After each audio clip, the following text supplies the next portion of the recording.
ไผเนี่ยเมียบ่สบายดีเนาะอันนี้บ่เมียบ่จันทพรได้เมียงามเนาะโอ้ยว่าสิว่าพอสำนั้นโอ้ไปว่ามือโอเคเนาะสวรรค์ไปคือตอบง่ายปรึกษาเมียกันเด้ไปว่าจะได้เมียบ่ให้ไปอยู่บ่เมียให้ไปอยู่บ่นี่มันไปซ้ำไปบ้านบ่เตียงกันได้อยู่ข้าวน้ำซ้ำปลากินนะบ่ให้ยากดอกพี่น้องเนาะพอได้ทางพุ่นก็มีแต่เฮ็ดให้เฮ็ดหน้าเด้มันเป็นธงเพียงเลยข้าวน้ำนะพอได้กินไอ้ก็เฮ็ดแต่ไอ้บ่ได้เฮ็ดดอกแต่ให้กินอย่างเรียบบ้านน่ะแต่ว่าเขาโอ้ยมาลิ้นน้ำมันก็เนี่ยพระเขามันยังน่ะเซ็ตมันยังเรียบร้อยเรียบร้อย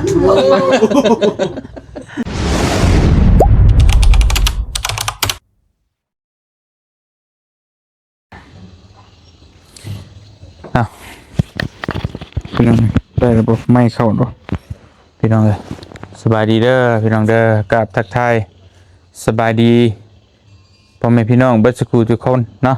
เปิดภาพมาวันนี้กับคำมืดๆในนั้นนึงมาเยี่ยมยามเพื่อนนักร้องดังมานี่พี่น้องบ่เคยเห็นจักเถื่อเนาะเพื่อนเบาโกเบาตูนเบาเจ็บเบานุ่งเบาชายฝนเบายังก็แล้วแต่เห็นเบิดละยิงเบาจันทพรนักร้องดังลาวใต้พี่น้องก็เลยพาพี่พาน้องมาเยี่ยมเบิ่งเพื่อนซ่านเพิ่นก็มาลิ้นนั่นแหละว่าง่ายเนาะกันฮู้จักกันก็มาก็ต้องฮู้เพื่อนฮู้ซ่านอยู่ไสนึกแต่บ่มีมงขอกินข้าวก็ได้มาขอกินข้าวนำเห็นได้อันนี้ก็บ้านพ่อเฒ่าแต่บ่จัดเองอยู่อัตตปื้อพุ่นได้นั่นดิอยู่กัน3-4คนนี่แหละเพื่อนพ่อเฒ่าเพื่อนเมียอ๋ออันนี้บ้านของเมียเนาะบ่จันนี่อยู่อัตตปือเมืองหยังเมืองสามัคคีไสสามัคคีไสเฮาไปบ่เมืองหยังเฮาไปเขื่อนแตกกันบ่สนามไสสนามไสสามัคคีไสนี่เฮาไปก็ไผว่าตอนก็ไปนำบ่ตบเฮาไปนั่นบ่เมืองยังฉบับบ่ลิดเมืองหยังสามัคคีไสบ่ลิดใช่นะบ้านแต่ว่ามันต่างบ้านนะบ้านนั้นบ่จือแล้วเด็กบ้านดากบ้านดากนี่สิแม่นสนามอันนั้นซันไส้แม่นแหละอันมีคำว่าดากเพราะว่าทางนั้นดักจึงเด้แหมแต่บัดอันเมืองน้องนี่ติดก็บอกกับสนามไส้เขื่อนแตกก็บ่ติดแล้วเพราะว่าน้องอยู่เทศบาลเลยกูอยู่ในเมืองพุ่นน่ะอยู่เทศบาลมันก็อยู่เมืองเลยแต่ก็บ่เมืองหลายก็ซ่านคือกันชานเมืองก็โอเคอยู่ห้วยทรายนี่บ่แม่นบ่ได้อยู่ในเมืองริมเราเมืองก็คือบ่เตียงก็เคยไปพักอยู่แต่นึงบ่ได้2เทื่อไปก็ไปว่าตอนนั้นลืมเด้เฮาไปก็ไปมิบ่มันก็นี่นอนอยู่แล้วน้องมีก็ไปอยู่แล้วแต่ว่าเพิ่นมันต้องมีหมู่อีกนะบ่ตุนก็บุญเนาะโอเคนั่นแหละบ่ลีบ่ไปฮอดสนามไส้บ่ได้บ้านเขื่อนแตกนึงอ้ายก็ไปเด้ขับรถก็ไปผู้พี่เขื่อนแตกนี่ก็ได้ไปบ่แล้วตอนนั้นบ่ได้ไปดอกนั่นแหละโอเคเดี๋ยวพูดอยู่ในเมืองแต่พอต้องรอเนาะบ่าวในเมืองบ้านงเด้บ่รอบ่บ้านเราก็บ่ได้อยู่ในเมืองเด้บ่าวนุ่งนี่นอกทางกับบ่เตียงหน้าตาคล้ายกันเด้เฮาอยู่บ้านนอกก็เว้าไปอ้ายกันไปกันเด้อเพื่อนโอ้ไปพี่น้องบ่รบกวนติมากลางคืนเราคิดหน่อยคิดใหญ่อยู่ยันว่าโอ้แบบพอบอกน้องเพิ่นว่าสิมาประมาณ1 เร่งจัก 4-5 โมงนี่นะเพราะนี่มันติดนั่นติดนี่พี่น้องเลยเถอะโอ้มาบ้านนักร้องได้เห็นในนี่โลดเนาะสบายดีเด้อคือบ่ได้ยินแม่นบ่อันลูกของอันนั้นนะ ลุง อืม มาเล่นบ่ แม่สาวหลาหันเป็นน้องของพ่อเพิ่น โดยสบายดีเด้อโอ้ยโอ้เชิญนั่งเหรอ เห็นบ่ ไผเนี่ยเมียบ่สบายดีเนาะอันนี้บ่เมียบ่จันทพร แม่น ได้เมียงามเนาะโอ้ยว่าสิว่าพอสำนั้นโอ้พี่น้องเฮ้ยมีเรื่องเด้อเบิ่งสายตามีเรื่องเริ่มมะเร็งพอสำนั้นแล้วพี่น้องเอ้ย เชิญนั่งเลย ไอ้บ่ได้กินเบียร์เด้อ บ่ บ่เห็นบ่เห็นว่าซะโอ้ล้างเปล่าเนาะโอ้ยคิดว่าเอาเบียร์ไว้ตาชูบ่เตียงกินซะด พ อ อก ดีเด้อมาเที่ยวนักห้องให้นักห้องเพลงนี่มีกีตาร์เลย นี่ให้เตียงเนาะ อืม เพลงซีดีเพลงที่อายเนาะลง2 3เพลง แม่นบ่โอ้ยพี่น้องนี่เนาะ มันติดลิขสิทธิ์ป่ะ ติดได้อ้ายบ่ได้จด แม่คนจดเล่นไง คนอื่นจดอ่าเธอเอาเชิญนางแล้วอ่ะ บ่แบ่งเด้อเป็นบ่โกคนเล่น ยาซะนั่นเอาไว้ก่อนซะเว้ากันอันนั้นซะ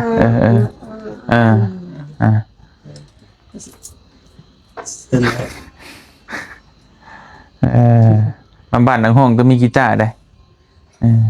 น้องเมฆตั้งกล้องกันก็ได้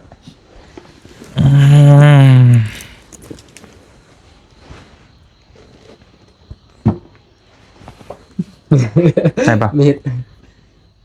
บ่ให้น้องคนตั้งกล้องแล้วก่อนเสียนบ่มาพี่ก็ได้บ่เจ๊บานนี่เนาะแต่ว่าคัก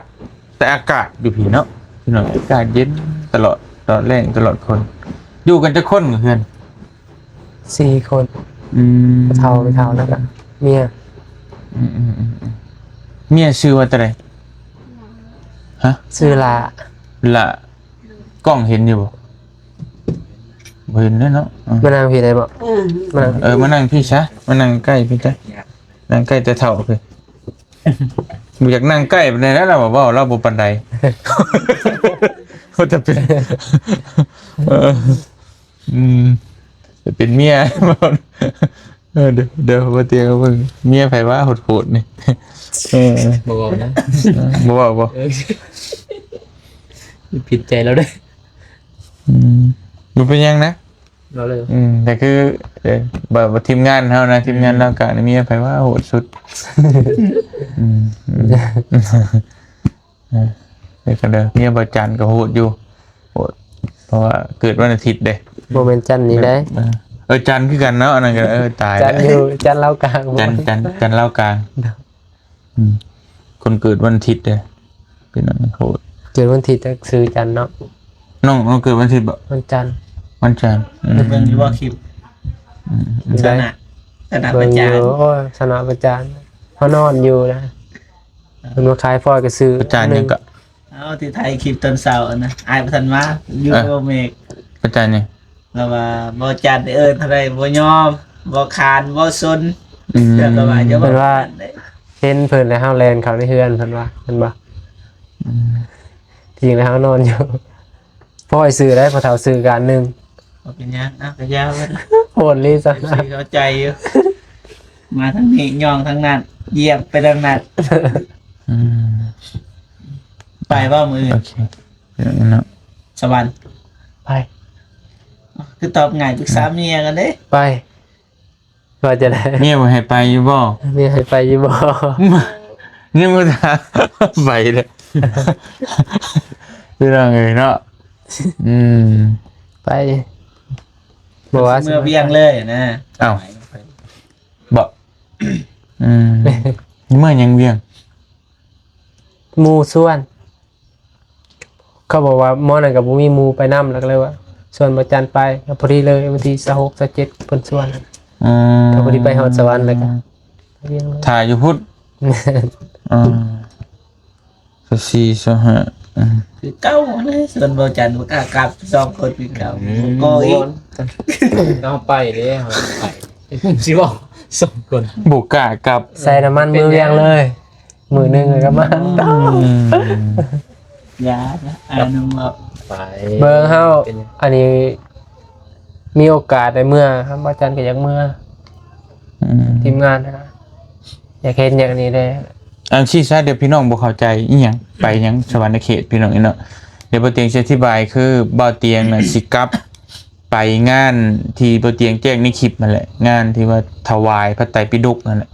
เพิ่นจัดงานขึ้นแล้วบ่เตียงก็สิซื้อน้ำไปเฮ็ดโรงทานนั่นน่ะก็บ่ฮู้ว่าสิทันหรือบ่ด้วยจังได๋ก็สิซื้อน้ำไปแจกจ่ายให้กับคนที่มาร่วมงานนั่นแหละเนาะบัดนี้เฮาก็ครั้งหนึ่งก็ได้จากเมื่อทำบุญให้กลับไปทำบุญแล้ววันนี้บ่าวนุ่งก็ได้ว่าก็อยากไปนํเพราะว่ามันเป็นครั้งหนึ่งในชีวิตนะที่ได้มีงานแบบนี้แต่บัดนี้บ่าวนุ่งก็ชวนบ่าวเจ็บก็เมื่อนํแล้วก็บ่าวเจ็บก็มาชวนบ่าวจันทร์อยู่เมื่อนํประมาณนี้ เดี๋ยว อย่างเมื่อนํกันแต่ก็สิชวนเบิ่งบ่โกแน่เนาะก็ถามเบิ่งก็ในใจก็ถ้าให้เมื่อลิ้นเบิดทุกคนนั่นแหละถ้าเมื่อใดผู้ใดยากก็บ่เมื่อผู้ใดบ่ยากก็เมื่อนะบ่เป็นหยังอันนี้คือเป็นส่วนกันสิเมื่อบ่นุ่งก็สิเอารถเมื่อแล้วก็สิกลับลงมาก่อนเนาะเพราะว่าบ่เตียงก็ถ้าได้เมื่อแล้วมันก็ ก็ต้องได้อยู่หลายมื้อนะประมาณนั้นก็ถ้าทีมงานเมื่อก็สิพาเลาะพาลิ้นน้ำนั้นและพาออกทงไห้ทงหน้าและเก็บหอยเก็บกระปู มันนอนอยู่หันนะ อ้าว ลงป่วยนะดีเลยลงป่วย ผ้าออกทงออกทาแน่เนาะ เฮ้ย กินปูกินหอยไว้ท่านตัวเห็นได้ ธรรม ใช่ ศาสตร์ ประมาณนั้นพี่น้องไงเอา ไป บ่มานุ่งก็จะต่างจากไปลิน ก็ที่เลย ไป แต่ที่จริงนะบ่เตียงนะ ทำบุญเลย แม่นบ่เตียงเนี่ย ไปเพิ่นแหละ อืม บุญนั่นแหละ บ่เตียงเนี่ยอยากให้เอาไปเบิดนะทั้งลูกทั้งเมียไปลินแต่ว่ามันเนาะเพราะว่ามันยากหน่อยนึงลูกยังน้อยยังหยังก็บ่เป็นหยังไว้โอกาสหน้าก็ได้ มีรถมีร่างน่ะเด้ไปตอนใดก็ได้อย่างนี้เนาะขนาดบ่เตียงมานี่จักปีแล้วนี่ยังบ่ได้พาลูกกับเมียมาเห็นว่าน้องจักเทื่อพี่น้องเอ้ยเนาะเพราะว่ามันนี่แหละมันยากเพราะว่าเฮามาก็มาเวียกอยู่หลายมื้อเด้ อยากไปงาน สามารถ2มื้อ2มื้อเมื่อก็แม่นอยู่ คือเบาหลีเนาะเพิ่นก็มาเที่ยวกัน ประมาณนั้น ไปเวียมก็อาทิตย์2อาทิตย์ บัดนี้บ่เจ็บก็เลยมาชวนบ่จันทร์เมื่อไปน้ำบ่อสินะหมู่คู่ก็ชวนกันพี่น้องแต่นี่ก็ตอบตกลงไปเลยบ่ได้ถามเมียเลยบ่ถามผมเมียให้ไปหรือบ่สิบ่ หูใจเลย อ๋อฮู้ใจ หูใจแหละคือสิบคัดดอก โอ้ยเนาะ ได้เนาะ จักว่าบ่จุดอยู่ตัวหน้ากล้องอยู่จักอดได้อยู่ เห็นแบบนี้ก็อยากได้เมียกันเห็นแบบเมียบังคับหรือว่าอยากได้ มันก็แล้วแต่เวรแต่กรรมเนาะแล้วแต่โตแล้วโตได้เมียดีได้เมียบ่ดี วัดกันที่เพิ่นได้เนี่ยอันนี้ก็บุญน้องเพิ่นเนี่ยได้เมียเข้าใจก็ จะเข้าใจบ่เข้าใจเฮาก็บ่ฮู้เด้ ยิ้มเลย แล้วนี่ตัวหน้ากล้องบ่กล้าเว้าว่าจักยันเฮาเมื่อได้บ่ได้เลยก็บ่ให้ไปพี่น้องอันนี้ก็แล้วแต่ความสมัครใจเนาะเพราะว่า มาถาม แม่นเป็นการที่ว่าผม ไปบุญส่วน บัตรทั้งนี้ไปปุ๊บบ่ส่วนก็สิเป็นอีกอารมณ์หนึงแม่นบ่เดี๋ยวทั้งนี้สิคิดว่าไปกับบ่ส่วนเฮาแม่นบ่ล่ะเดี๋ยวสิว่าหมู่ว่าไปใช่กับบ่ส่วนกันประมาณนี้อย่างน้อยก็ทั้งนี้ได้มาส่วนสิไปบ่ไปก็แล้วแต่นะให้ทั้งนี้ตัดสินใจก็ประมาณนั้นเหมือนเฮาไปหากินหาหยากอะดิเนาะไปหากินข้าวป่าข้าวดงเนี่ยเฮาก็ต้องชวนกันไปบ่เอ้ยหมู่นี่ผู้นี้บ่ไปก็แล้ว ได้มา บัดเฮาได้ผ่านได้เห็นมากเลยจะกินน้ำเฮา บ่ชวนเนาะ บุญส่วนว่ะ หมู่ชวนเฮาหั่นนะประมาณนั้นนี่คือกันแหละพี่น้องเอ้ยชวนเบิ่งประธานโก โตแล้ว โทษเลย ทองซ้าย บ่ครับ เดี๋ยวจะถ่ายหุบส่วนมา บ่จะค้ำ ยังบ่ต้องตอบยังมีแต่ถ่ายหุบส่วนให้ก็ แส เลย ดงว่าข้าวอยากเนาะยังข้าวอยากอยู่ โทรตอนเสาร์เลยว่าถ่ายหุบส่วนมาต้องเงยโทรทำ บอกแน่เด้อบ่ฝนบ่หยังเด้อบอกเบิดไปสิไปก็ไปเพิ่นบ่ไปก็แล้วแต่ ได้นะ ไป อืม สิลองชวน อืม เพราะรถมันบรรจุได้5คนเด้ ครับ เวียกงานนั่นแหละหมดแล้วบ่เฮียน้องปิง แล้วมือ บื้อไปขึ้นเฮือนแล้วก็ เส้นเมื่อได้เสาเนี่ยนะ เลาะโค้ง ตอนเช้าบ่ขึ้น แม่นตอนเช้า เข้าใน8 โมง ไป9 โมงนะ ก็เฮากับโมได้เมื่อค่ำนะ เด้อ นี่กลางเว้น บ่ลืมได้ทาง แม่นย่านเบานุ่งนั่นแหละเพราะว่าแม่นอยู่ขับรถเป็นแต่ว่าบ่เคยไปทางไกลนะ เคยเลย ไกลสุดเลยส่วนนี้คิดเนาะ ใช่ อืม สุดก็มีแต่ปากซี่ บักซีมัน80ลักแต่นี่มัน200ปลายพี่น้อง ใกล้สุดแล้ว กับด้านหลายขึ้นไปพุ่น ถัดมาแล้วก็2 คนภาพด้าน ว่าบ่ได้บางเทื่อบ่จันก็สิบ่เมื่อเวียก เอาหมู่ได้ซั่น หมู่หันไปกับทีมงานคุณอ้ายแล้วเพิ่นอยากให้เอาไปนำนะความหมาย เดี๋ยว ครัว แต่แล้วแต่น้องสะดวกนะในใดก็ได้ ๆสบาย เรื่อง ใจ เมื่อนั้นก็นั่นบัดซุมเบานุ่งเบาเจ็บมากอะลงมานำกันก็ได้แล้วแต่เอาแต่ความสะดวกรถในใดก็ได้ คันไปก็สิได้เสียเงินตืมพุ่นแหละเขาก็บ่ค่อยมีเงินมีคำ โอ้เนี่ยมันแล้วไปเวียงซ้ำไปบ้านบ่เตียงกันได้อยู่ข้าวน้ำซ้ำปลากินนะบ่ให้ยากดอกพี่น้องเนาะพอได้ทางพุ่นก็มีแต่เฮ็ดให้เฮ็ดหน้าเด้มันเป็นธงเพียงเด้ แล้วก็ ข้าว เฮ็ด ข้าวน้ำนะพอได้กินไอ้ก็เฮ็ดแต่ไอ้บ่ได้เฮ็ดดอกแต่ให้พี่น้องเฮ็ดนะปีนี้น่ะบ่ได้เฮ็ดแต่ก็พอได้กินอยู่ดอก เข้าแต่ปีกายนี่ เบิด บ่เบิดดอก2 ปียังบ่เบิด โอ้ พี่น้องเอ้ย 200พุ่นเนาะเบิดได้เด้ แต่เฮาก็ยังพอได้กินอยู่วิทย์หันไปแล้วก็แม่นกินเบิดบ่เบิดก็ขายออกแล้วบัดเพราะมันเป็นข้าวเก่าเด้มันบ่หึงบ่ได้มันกินบ่ได้ พี่ลิงแล้ว มันบ่ แซ่ แซ่ บบ ตาน่ะ หึ น่ะ รวมเบิดบ่รวมเบิดก็ประมาณ5-6 เฮกตาร์นี่แหละ โอ้หลาย แต่มันแบ่งเป็นธงนี่ธงนี่ประมาณเฮกตาร์ปลายธงนั้น3 เฮกตาร์แต่ธงนั้นบ่ฮอดเฮกตาร์เดี๋ยวมีอีกธงอีกทีนึงมัน3 ธงมัน5-6นี่แหละทั้งเบิดแต่เฮ็ดเบิดหั่นก็ประมาณ200-300นี่แหละเขา งามไปได้เนาะ พอได้กินมันบ่งามปานใดหน้าดินทรายเด้ คือทางนี้ อันนี้ ทันจะเห็นแหละตาป้าจะ2ตาจะ700 800 เด้อนั่นแหละพี่น้องเอ้ยมาเยี่ยมยามเพื่อนนักร้องเบาจันทพร แหละคือเห็นแหละไอ้เด็กน่ะ แต่เป็นเพื่อนไม่เท้าเนาะ แม่ ไม่เท้าพอเท้าพี่น้องบ่มีผู้อยู่นำบ่หรือว่าคือได้มาอยู่แบบว่า เขาลงเพื่อนหมดแหละอ้าย ลงเฮือนต่างบ่แล้วมันบ่อันเมียน้องเป็นลูกหลานบ่หรือลูก ลูกหล่ะ ลูกหลานอ๋อพอแล้วจ้ะได้มาอยู่ที่แล้วพี่น้อง แต่บ่จันอยู่หุ่นก็บ่มีไผคือกันนะ อันไหน แม่ผู้เดียวคือกัน โอ้ บ่มีไผอยู่นำแม่คือกันก็กลับไปกลับมา เออ ว่าสิมื้อ พ่อได้ขอโทษนะ พ่อหันพ่อเสียปี2018ก็18 แต่ว่ามีแฟนอยู่เอาปีนี้แต่เราอยู่ชายแดนนะแต่ผู้ว่าแล้วฮะผู้ว่าหันอยู่แต่ชายแดนแล้วก็อยู่เพื่อนผู้เดียว บัดน้องมีจักอันนั้นครบ 3 เอ่อ มี แต่ว่า อ้าย เพิ่นน่ะบ่ได้อยู่นำ ลงเพื่อนหมดคือกันอันนั้นเหลือแต่เฮา เฮาก็ เฮ็ดได้ไดป่ะ อันนี้ก็เหลือแต่หล่าแม่ก็อยู่เพื่อนผู้เดียวก็อีต้นเพิ่นอยู่ แบบสิแบบเดียวกับอ้ายนั่นแหละอ้ายก็พ่อแท้ๆก็ตายกันตอนนี้ปัจจุบันนี้ก็พ่อใหม่พี่น้องเนาะ อันนี้ก็ อืม แม่ไม้คือกันปัจจุบัน อืม หากับปีนี้คือกัน อันนี้ ที่ทางบ้านก็หากับปีนี้คือกัน คล้ายๆกันเนาะ โดนคือกัน ขยื้อไปขยื้อมาได้อ้ายกับเมียก็ดึงกันไปดึงกันมาเดี๋ยวไผสิชนะบ่ได้บ่แพ้อ้าย อ้ายดึงมามาอยู่เพื่อนนำอ้ายเป็นจังไงเออ เข้าใจอยู่บ่ล่ะ ไผเปได้บ่น้องเปได้บ่ ก็คือไอ้เว้าแล้วกันแปลกเบิดก็เว้าแบบนั้น เออเป็นไง เนาะ จักปีแหละมาอยู่น้ำกัน 4 ปีนะครับอยู่เลย ยังบ่ทันได้มีลูกมีเต้าบ่ 4-5 ปีเลย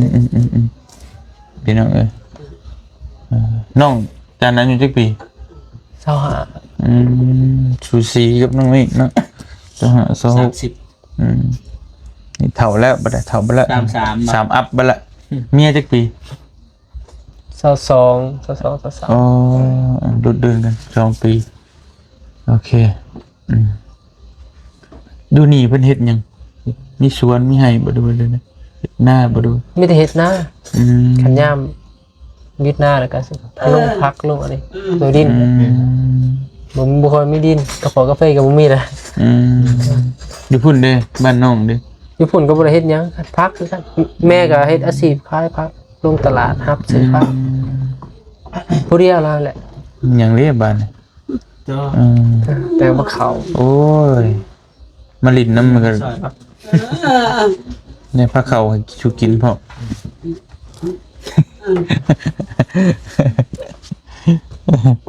อืม ขอโทษเด้อที่มารบกวน บ่เป็นหยังยินดีต้อนรับกันแฮงดีใจแต่ว่าเนาะแฮงดีใจหั่นแหละปกติแหละสิเป็นน้องได้สิไปหาอันนี้แล้วก็ บอกเขาอยากมาเยี่ยมมายามนี่แหละเนาะ มาเบิ่งทางซาน ก็สิโทรให้น้องเพิ่นไปหาก็ได้อยู่ดอกเพิ่นว่าแต่ว่าเฮาเพิ่นก็อยากมาเยี่ยมมายามในนี้น้องเพิ่นบ่สบาย เป็นซานเด้ นี่ได้เยี่ยมเบิ่งเฮือนเบิ่งซ่านนั่นแหละก็จะได้ฮู้ว่า FC ก็จะได้เห็นว่าเฮือนมาเจ็บแบบนี้เฮือนบ่นงนี่เฮือนบ่จัดแบบนี้เฮือนบ่ตูนแบบนั้นใช่ไหมก็ได้ฮู้เบิด เนาะ ประมาณนี้แหละพี่น้อง บ่มีหยังเนาะบ่มีหยังปิดบังนะครับ เด้อ เห็นมันเหรอ กินข้าวนำกันพอดีมื้ออื่นเนาะตอนเที่ยงหรือตอนแรงบ่ถ้าเมื่อตอนแรงพอดีค่ำแล้ว ขึ้นเรือนเรียบร้อยจ้ะ เบิ่งก่อน มันก็เตรียมไว้แล้วแหละคำว่านั่นก็ เตรียมไว้เนาะ เสื้อผ้าหน้าแพร่หยังก็ เมื่อแต่ แม่น เสาร์ เตรียมมันคือเอาพอน้องไปเนี่ยก็ไปเลยก็ทิ่มไว้รถนั่นแหละก็เมื่อเลยนั่นแหละก็เลยไปเลย เนาะ ลาเมียลานก่อนเด้มาเท่าไปเท่า น้องเพิ่นน่ะขี้ล่าเองดอกอันนั้นก็ สิให้บอกคักนี่ล่าเมียแล้ว อย่าลืม โอ้ยเนาะนั่นแหละพี่น้องนี่ก็เช้าสิเมื่อก็ถามว่าบุญศีลมันก็บ่คือแบบบุญอีหยังอันนี้มันก็บ่มีคนขายคนหยังเนาะบ่ได้มีหยังคือ มันเป็นงานที่แบบว่า แห่นะ แม่นคือเพิ่นสิถวายมอบพระไตรปิฎกนี่จำนวน42วัดเพิ่นมารับนะทั่วแขวงสวรรณเขตมารับอยู่วัดเดียวก็มีแต่พระแต่เจ้าหั่นแหละอย่างนี้ก็เลยแล้วเพิ่นก็สิมอบพระไตรปิฎกนี่พระไตรปิฎกก็คือคำสอนของพระสัมมาสัมพุทธเจ้าแหละปกติเนี่ยมันสิเป็นภาษาบาลีแล้วเพิ่นแปลมาเป็นลาวบัดนี้แปลมาเป็นลาวเนี่ยหนึ่งเดียวในประเทศลาวนะถือว่าครั้งประวัติศาสตร์ก็ว่าได้ตั้งแต่บ่เตียงเกิดมาก็ยังบ่มีนะพระไตรปิฎกเป็นแบบตัวอักษรลาวบัดนี้ที่ผ่านมาน่ะมีแต่ตัวคำบ้านเฮาเพิ่นเอิ้นน่ะตัวถ้ำเนาะแล้วก็เป็นนั่นแหละพุทธังสรณังกัสสามิธัมมังสรณังกัสสามิจังซี่นะอ่านแบบเป็นภาษาบาลีเฮาเฮงบ่จักตื่มเข้าไปอีกบ่เข้าใจเลยเปเป็นหยังแต่ว่านี่เพิ่นแปลมาให้เรียบร้อยพุทธังคือหยังธัมมังคือหยังเฮาสิได้ฮู้ได้ เป็นคำสอนหมดเลย แม่เป็นคำสอนเบิดเลย แล้วคนประชาชนธรรมดานี่ก็อ่านได้นะโอ้แบบนี้เนาะเฮาก็สิได้มาปฏิบัติได้แต่นี่ครับสมมุติว่าเฮาไปฟังพระเทศน์เนาะอย่างที่แหละนะโมตัสสะภะคะวะโตก็เฮาแปลบ่ได้ก็พังไปซิมันรู้สึกดีคำสอนพระพุทธเจ้าแต่ดีแบบใดเลยแม่นบ่ล่ะเฮามาปฏิบัติบ่ได้ เนาะ อันนี้เพิ่นแปลมาให้คือภาษาอังกฤษนะพี่น้องนี่เนาะno คือหยังมันแบบบางคนบ่จักเอามันยังคือ no แม่นบ่ล่ะหัว no บ่แม่นบ่ล่ะแล้วแปลเป็นลาวก็no ก็ไม่บ่เอาหั่นนี่เนาะแม่นบ่ล่ะครับมีเฮาเข้าใจแล้วบ่เอาเนาะแม่นบ่ล่ะแบบนี้คือกันแบบเดียวกันนี่แหละอันนี้ก็คือเพิ่นแปลให้เด้เฮาสิได้เข้าใจก่อนสิได้มรรคได้ผลเฮาก็ต้องเข้าใจก่อนเด้ซะแม่นบ่ล่ะ แม่น ก่อนเฮาสิเอามาปฏิบัติเฮาก็ต้องเข้าใจว่าโอ้มันเป็นแบบนี้คือการว่า เฮามาเฮ็ด YouTube นี่เฮาก็ต้องเข้าใจว่าเฮามาเฮ็ดแล้วเฮาได้หยังเฮามันข้อดีนะได้ก็แบบนี้แหละนี่ก็มึนตึ๊บอยู่หั่นแหละตั้งแต่รุ่นพ่อรุ่นแม่ปู่ย่าตายายมาก็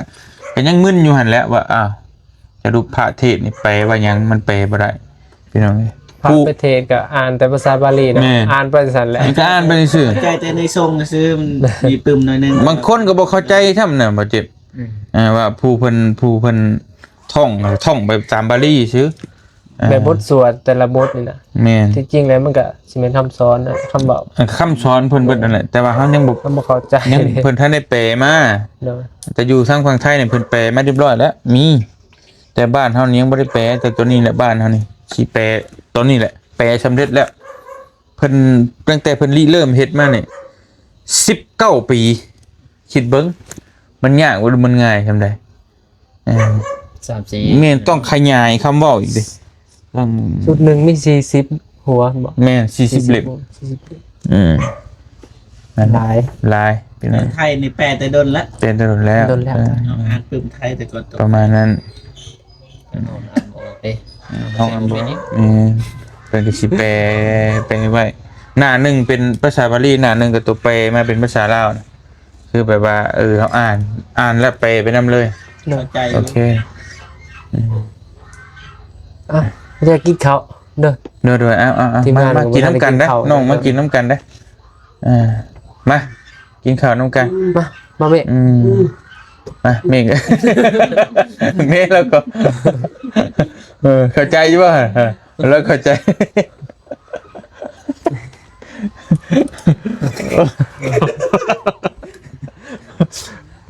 โอเคป่ะโอเคโอ้เราโอเคได้มันต้องเมฆไปสื่อสารได้ ยิ้มแล้ว เออ เด้อ เอาเราได้อ่ะมาถามก็มาถามกินละ บอกกินมากินน้ำกันได้ใช่มากิน ยิ้ม น้ำกั แล้ว น ยังกันนะ ฮะ ดินว่าตาไม่เท่าก็บ่ได้กิน ตัวเราบูฮู้เราบูว่าจะมา โอเคใช่พี่น้องเนาะมาตอกไว้ก่อนก็ได้เฮาสิขอตัวกินข้าวกินน้ำก่อนจะเด็กจะน้อยพี่น้องเลยน้องเพิ่นก็หาข้าวหาน้ำมาสู่กินโอ้ตอนครับดีขนาดเนาะมาสิมาชวนเมื่อสวรรค์เขตเลยนะเดี๋ยวจังเมื่อกินแกงน้ำไหม้ตำมะฮุ่งสะท้อง บ่ได้ก็ได้บ่ยาก ลองเบิ่งมากินข้าวน้ำกันเพื่อนน้อง มีทิป จันทพรพี่น้องเลยเดี๋ยว ทิปเขาไม่ได้หรอ กินข้าวน้ำกันจังหน่อยฮะก็จังสิแยกย้ายกลับเนาะพี่น้องเลยเอาอิ่มแล้วมกกับใจละลายด้วยน้องเด้อโดนพาข้าวพาปลาสู่กินกับใจละลาย ลำด้วย มาลิ้นชื่อมันรบกวนผมเนาะโอ้ บ่เป็นยัง คืนกลางคืนเนาะ อันนี้ได้ยินข่าวนี่ทวิตคนอยู่เพื่อนนี่ได้เลย4-5 คนพุ่นมานั่งลิ้นน้ำตัวมาป่าว่าไอเตียงสิมาลิ้นน้ำพูดเขาเมื่อหมดเลยได้ เห็นบ่ เห็นเจ้าก็อายเลยจะได้บ่ เพราะว่า ญาติปานนั้น ย่าน ญาติบารมีเลย บ่แม่นมันบารมีแล้วบ่มักกินนะบ่อยากเห็น โอ้ยเขาอายดิเขาอาย บ่อยากเห็นเมื่อก่อน คนบ้านเฮาขี้อาย มีหยังกันน่ะ เซ็ดมันยังเห็น เรียบร้อยเรียบร้อย มีหยังดีกว่า ไปล่างไปล่าง ตะกี้เกียจ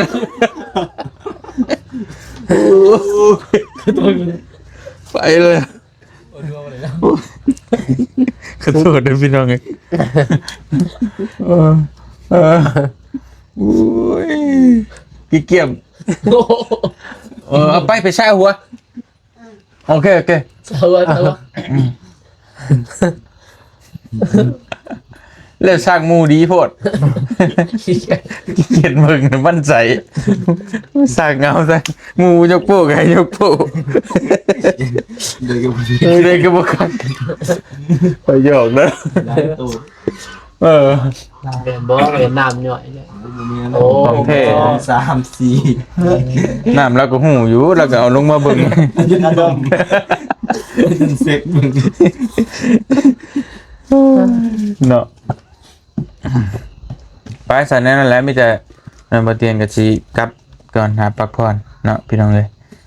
จะได้ก็มอบกับใจเด้อน้องเด้อต้อนรับเป็นอย่างดี มีอย่างอยากฝากบ่ ก็เข้าฝากเนื้อฝากตัวน้ำบอสนี่แหละ โอ้ย ฝากน้ำเอฟซีใช่ บอกก็ขอบใจ FC เด้อทุกคนเด้อ เด้อ FC บ่เตียงกับมาเม่นไลฟ์พี่น้อง ได้ได้ มาจาก FC บ่เตียงก็ขอขอบใจเบิดสุขสุขคนผู้ใหญ่ใจดีก็ขอให้มีแต่ความสุขกายสุขใจเนาะให้เจ็บให้ไข้ให้โรคให้ภัยให้ปัญญาโรคค่าเบิดสุขสุขคนเนาะ เด้อ แต่ทางใดก็อภัยเวรอย่ามาใกล้พี่น้องวัดไอไข่ก็จะได้มีพี่น้อง โอ้ สัพพทุกข์สัพพโศกสัพพโรคสัพพภัยสัพพเคราะห์เสนียดจังไรก็อย่าได้มีพี่น้องเอ้ยเนาะมีแต่ความสุขกายสุขใจเบิดสุขสุขคนให้หลุดพ้นจากความทุกข์นานาประการเด้อ โอ้สาธุโอ้ยมันสี่จะพี่ นี่บ่แล้ว โอ้เนาะเบ้ามวนโดยพ่อนมวน เว้าไปสั่นแหละ พี่น้องเอ้ย บ่พักผลงานเพลงบ่ การแล้ว สิมีบ่ ให้บ่เจ็บเว้าต่อตา อ๋อได้เดี๋ยว เอ้าหัวบ่ดีเนี่ยเสียงก็บ่ปานใดบ่สบาย ได้ตามสบายบ่เป็นหยัง และโดยเฉพาะก็นี่แหละอยากฝากเพลงผลงานเพลงพี่น้องเอ้ยเนาะบางคน FC ผู้ใหญ่ใจดีก็ยังบ่ทันได้ฮู้เนาะบางเทื่อนะเลยนี่แหละฝากทั้ง2ไอเตียง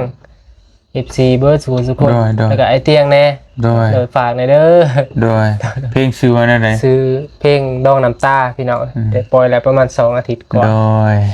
วิวได้เท่าไหรแล้วตอนนี้ เช็คอยู่ว่าประมาณ90,000 สิฮอดแซน เอาใกล้จะฮอดแสนวิวแล้วพี่น้องเอ้ย ประมาณล้านวิว เป้าหมายคือล้านวิว โทษ ยังเหลืออีกเวลาอีกประมาณ5 เดือน ดันให้ได้ฮอดล้านวิว จะได้รับเงิน50 ล้านพี่น้องเอ้ยเนาะ สาธุ โดยก็ดันให้ทั้งทีมงานแน่อีตนน้องเพิ่นทั้งมุกตั้งใจเตะผักควันแตกกระจกกระจายแต่ว่าเสียงดีได้พี่น้องนี่เนาะน้องเพิ่นก็เสียงดี เจ็บ ดีคือกันแต่ดีคนละแบบเป็นอย่างนั้นเนาะมีครบหลากหลายได้พี่น้องอีกบ้านในทีมงานเนาะนักห้องก็มีนี่ก็สร้างซ่อมแปลงนั่นก็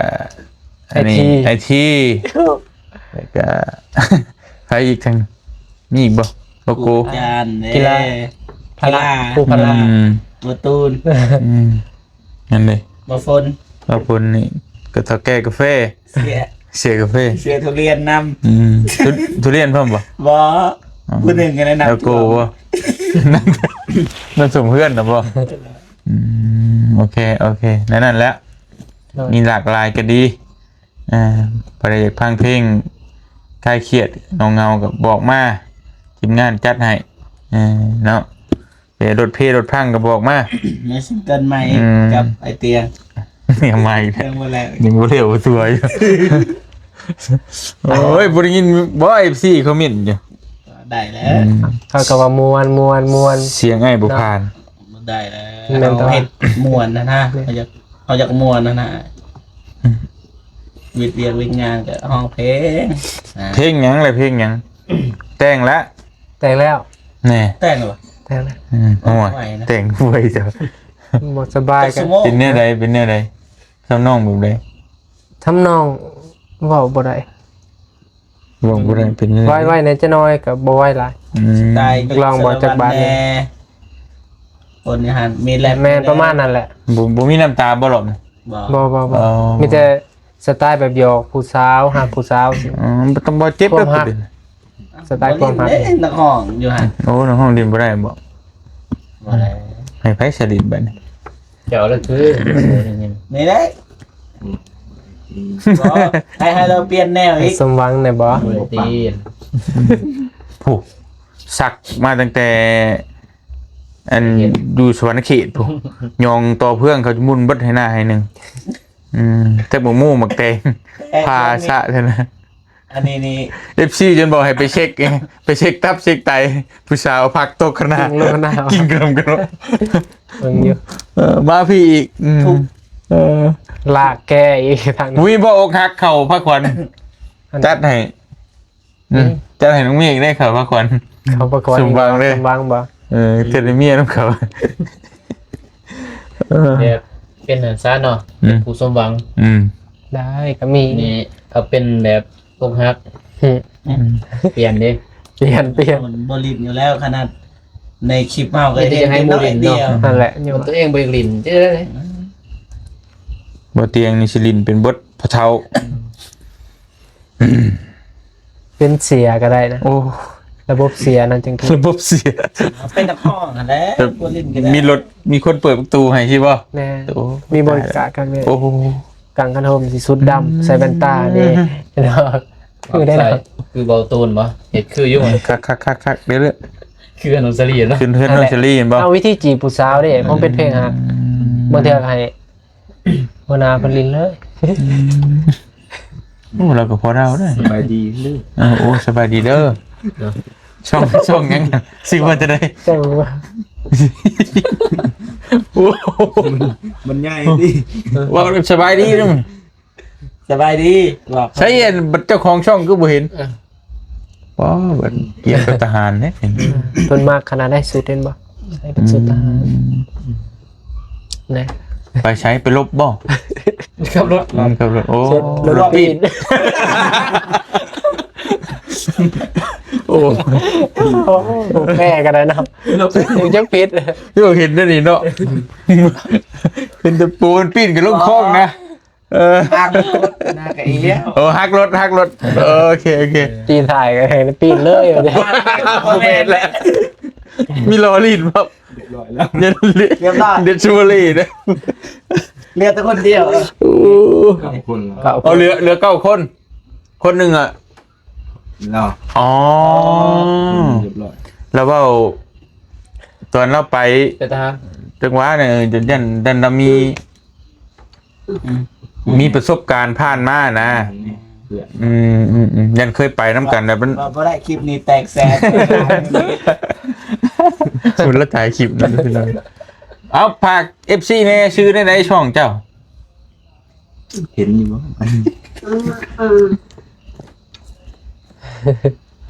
คือว่าฝาก FC สำนักแล้วหรอปะ ฝากแล้ว พอได้รู้ เป็นแต่เกิดแล้ว แม่นเป็นแต่เกิดบ่ เป็นใบพี่น้องเนาะ เป็นแต่เกิด เราหยันเว้น โอ้ ละ บริน แต่ว่าแลนไฟแลนยังได้เมื่อได้ไฟฟ้าแต่ก่อนเราไปนำเพราะว่าอายของชาวลาเป็นไฟฟ้าดิเพิ่นก็สิเอาบ่ได้ไปนำของเราของเรือก็เป็นได้ โอเคโดย